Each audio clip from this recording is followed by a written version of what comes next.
Now another thing that I found out yesterday, my product manager walked up to me and she was like, now usually I would take reds and oranges and mix those together, right, and those would create a really nice blend. Or I would go with blues and greens and stay in my comfort zone because that's going to blend together really well. Now I don't teach color theory, I don't like color theory, and I don't follow color theory, right? Because I mix all those different colors together, and I always encourage people to try new things with their inks. And especially with beginners, this is really nice too, because I've mixed purple and green together here. That's usually a big no-no. Like that would create a nice muddy mess, but it just creates a nice blend in between there. And then here in between red and green, it just creates a nice blend in between there. So you're able to try new colors out, mix warms and cools together, and usually colors that wouldn't blend together kind of look really nice, which is awesome. And then of course here it kind of with the water on top of there with that bleaching effect. And we've created a lighter tone on the ink pad as well with that water kind of smoosh there, so that you get that darker tone and the lighter tone, because that's what it's going to look like when you add water to it. So some fun new colors, those add lots of versatility to the projects. I've had them since like the middle of last year and I've been incorporating them in all of my stuff, and they really make the whole line complete. So now we're going to move into different stamp stencils and stamp sets. Now what we've done with these is we designed them in kind of groupings of 3, so 1, 1, and 1, and those kind of coordinate together, right? So if we have a certain theme, we try to incorporate products that work together, so that if you bring those into your store or things like that, or you sell them online, you can bundle those or sell them separately. But that way a beginner who's looking for products that go together can buy all 3 of those together and have products they know are going to coordinate, which is really awesome. So let's go through some of the backgrounds. This one is called School Scribbles, right? So I just graduated high school, but this is what I would draw in my notebooks. So lots of awesome texture and design you can use on your cards here, which is really great. And these are red rubber background stamps with the cling on the back, and they're printed here too, which is really great. So you know what's in your stash, which some background stamps are just gray, and then you don't know what you're stamping. I'm a little confused by that. So we printed them on there, which is really great. We've incorporated more flowers into the line this year as well. They give a nice whimsical look, but I also wanted something people can have fun coloring in and give a more sophisticated look to the card. So this one you can either color in really detailed, do some watercolor techniques. Here, like you can go in and stamp just with water using the background stamp. This was School Scribbles on a blended background, and it removes some of that color, which is really great. Now another thing you could do is just heat emboss this onto a card and get a really nice, simple, sophisticated card and walk out of the house. I'm all about making things easy, right?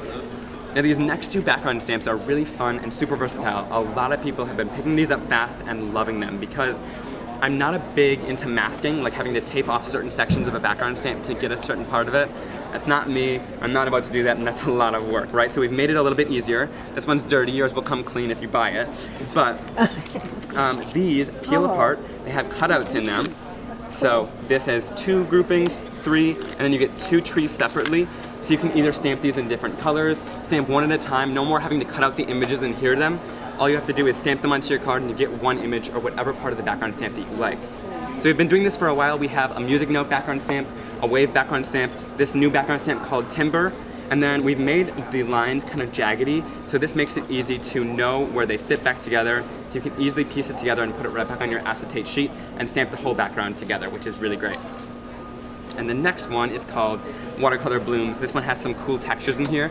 So if you stamp it with one ink, it's going to give you that cool watercolor look. But also, these have little peel aparts too. So this one literally gives you like a whole nother stamp set inside of your background stamp, and it's the same retail price, which is really great. So you get all these little images in here. And here's a card that I created. So you're able to go in with different colors, not have to tape things off and avoid certain areas of the stamp, and just stamp down what you actually want. And then all you have to do is it's easy as putting a puzzle together, right? Finding the right pieces, and then all you have to do, if they're sticking up like that on the edges, just kind of move your rubber a little bit so you can get it all back together and you're ready to stamp the whole background again, which is really great. Okay, now let's move on to stencils. So this one is called the Loo. Simply because I was inspired by bathroom tiles with it, so I named it the Loo. But this one is a really fun geometric design. Everybody loved the backsplash stencil that we released, which was a nice geometric look, so we've done this one.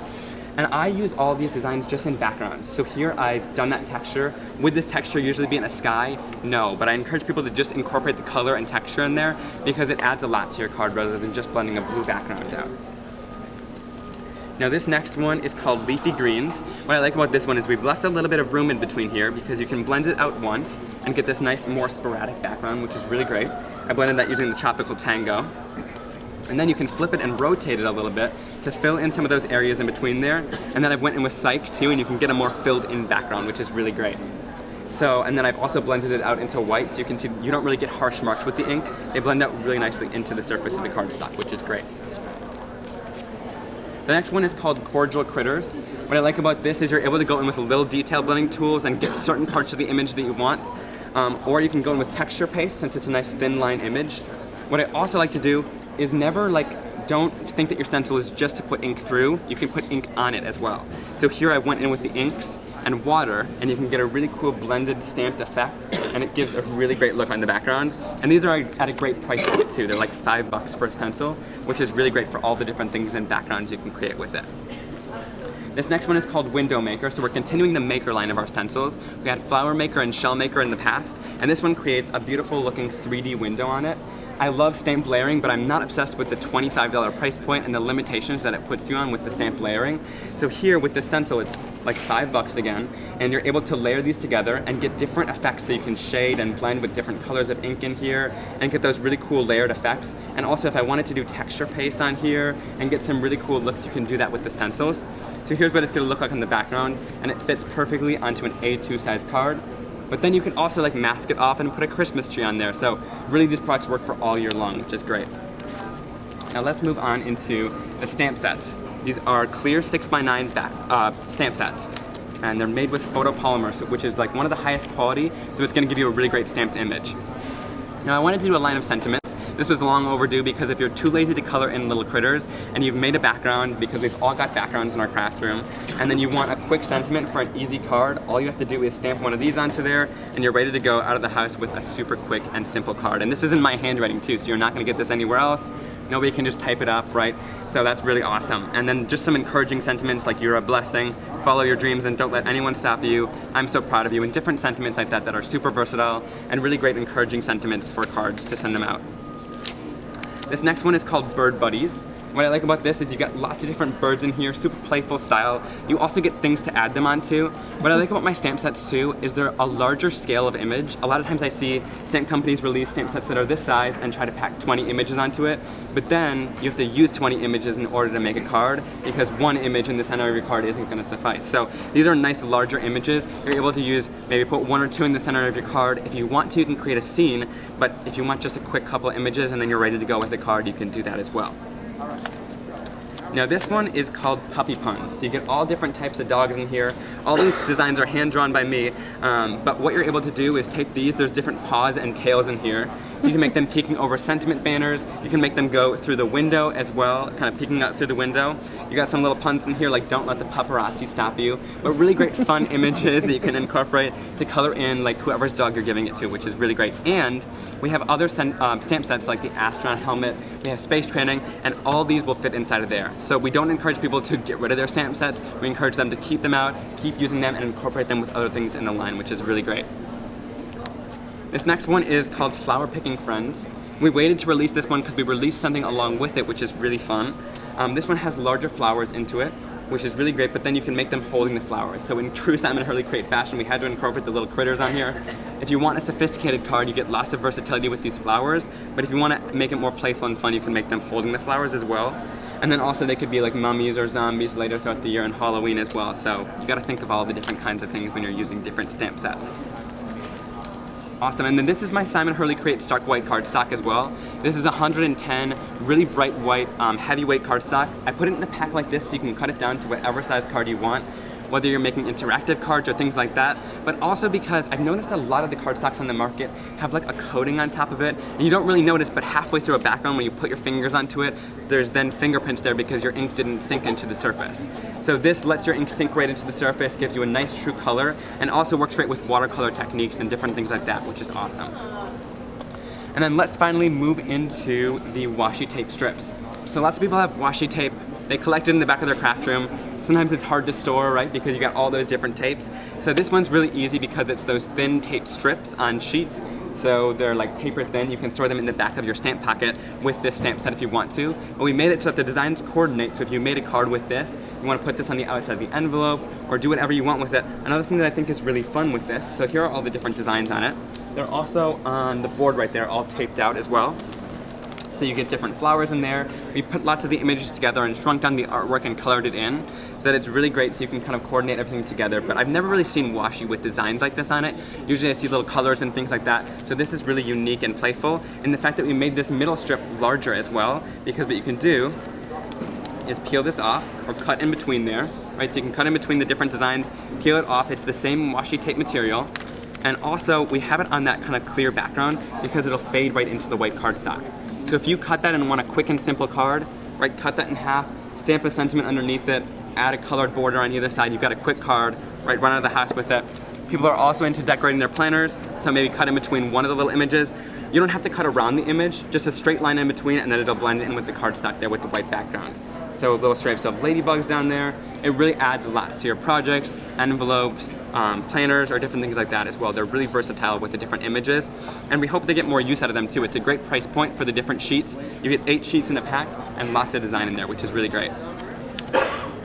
Awesome.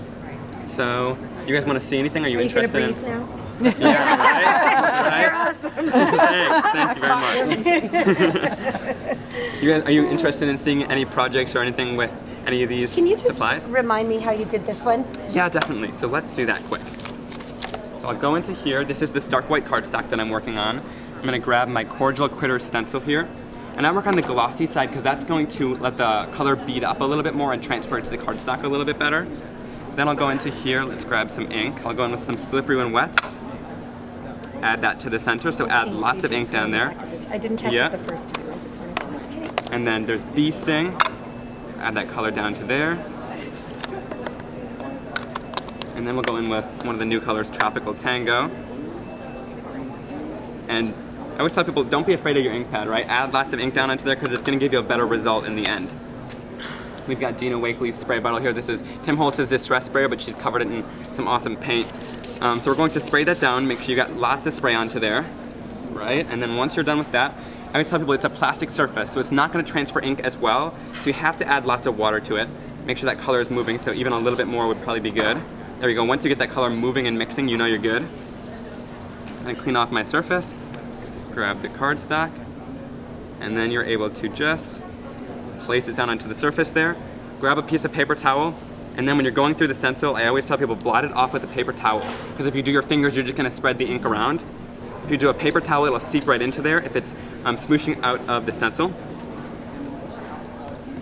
And the reason why I use stark white cardstock instead of watercolor cardstock is because when you lift this off, that ink has sunken into the cardstock already. If you use watercolor cardstock, it's going to pool on top. So I only use watercolor cardstock when I'm going in to do detailed coloring with these little images. But if I'm doing backgrounds and things like that, I just go in right with the stark white cardstock because it's going to absorb the ink more and dry a lot faster, which is really great. So there's that fun background with the inks. Yeah, definitely. It's a great looking tape. Mm-hmm. Yeah, definitely easy. pretty quick and simple too, yeah. And then when you're cleaning off your stencils, I just recommend kind of being gentle with them, kind of follow the design of the stencil. I always recommend that because sometimes they have little intricate pieces that you can catch on. With some of them, we've tried to avoid that. So like here in those leaves, we put a little tiny piece there where it connects it together, so you're not going to catch on the blending tool there, which is really great. So we think of those little things. If we can put a piece in there, we try to make the end user not like rub it and kind of rip their stencil up. Awesome. Thank you guys so much. Thank you. Yeah, definitely. Well done. Thanks.